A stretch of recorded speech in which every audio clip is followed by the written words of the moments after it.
What's up mga boss, mayroon tayo ditong Rusi 125 na gagawing project ano.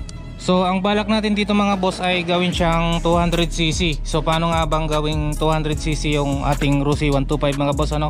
So kailangan natin ng mga pyesa no.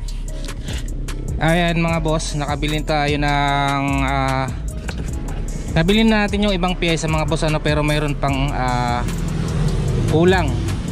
So ito sila. Unang-una mga boss, kailangan natin ng crankshaft no, na pang 200cc. So mayroon na tayong crankshaft. So ito siya. Ayan mga boss, ang bibili nyo pag magbubuo kayo ay CG200 na crankshaft.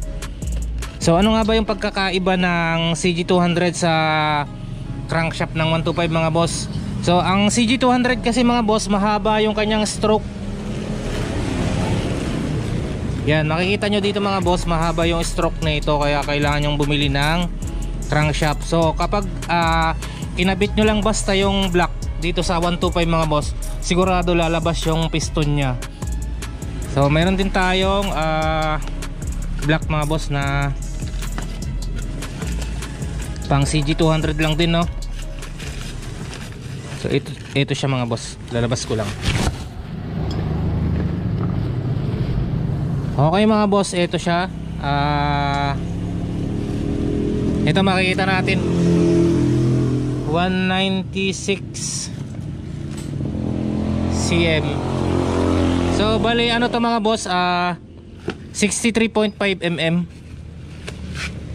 So konti lang yung pagkakaiba ng 150 sa 200 ano, kasi 62 mm yung 150 mga boss, tapos 63.5 yung 200, kaya lang mataas tong block na ito. And then mayroon din tayong biniling cylinder head. Ito, buksan natin mga boss no. Ayan, nagkalat-kalat na sila dyan. Okay mga boss, so mayroon din tayong head na pang CG200 ano.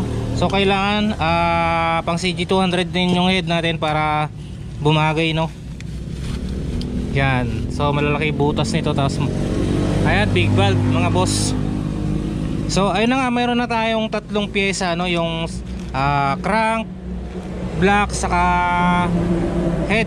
So mayroon pa tayong hinihintay na pyesa mga boss, yung kailangan din natin magpalit ng ano na nga yun, rad dito, yung tornilyo nito, kasi mas mahaba yung kailangan natin mga boss. Mayroon na din tayong nabiling camshaft mga boss. So papalitan din natin ng camshaft na mataas yung lip para maganda. Okay mga boss, so kompleto na yung head ano. Mayroon na siyang rocker arm, tapos mayroon na ding barbula. Yan mga boss. So hintayin na lang namin yung kulang pa ng pyesa para ngayon mabuo na natin yung ating project na Rusi 125 ano. So kapag kailangan nyo mga boss ng mga pyesa na to, yun, mag-message lang kayo mga boss no. So mag-comment lang kayo, pwede nating i-order.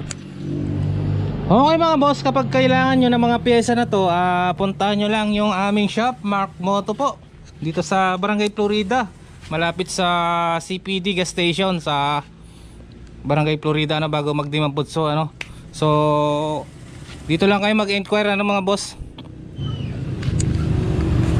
Ayan mga boss, so sisimulan na natin yung ating project Rusi 125 ano. So gagawin nating 200cc. So ayan na nga, binabaklas ni Boss Ichad. Maya maya ano na yan, nakalas na yan lahat mga boss no.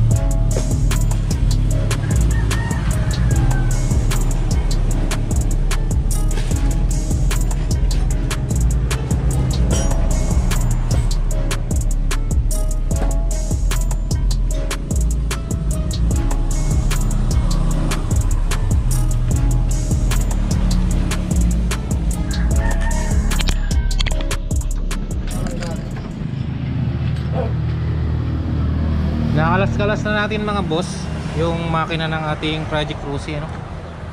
So spot natin yung difference nila. Ayan, ito yung head ng 125, ano? Tapos ito yung 200cc. So sukatin natin yung intake valve.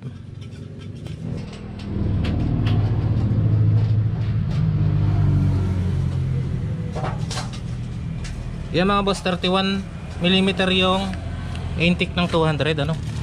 Ito naman yung 125.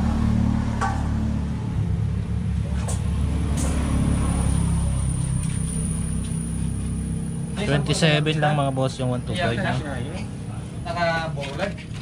Tapos ito yung sigunyal niya mga boss. So mataas yung stroke, no, nakalabas na yung pin. Tapos lighten yung top nya. Ito naman yung 125. Yung black naman mga boss, halos magkamukha lang sila, no? 62mm yung 125. Ito naman ay 63.5. Mataas lang yung stroke nya, no? Wala. Meron.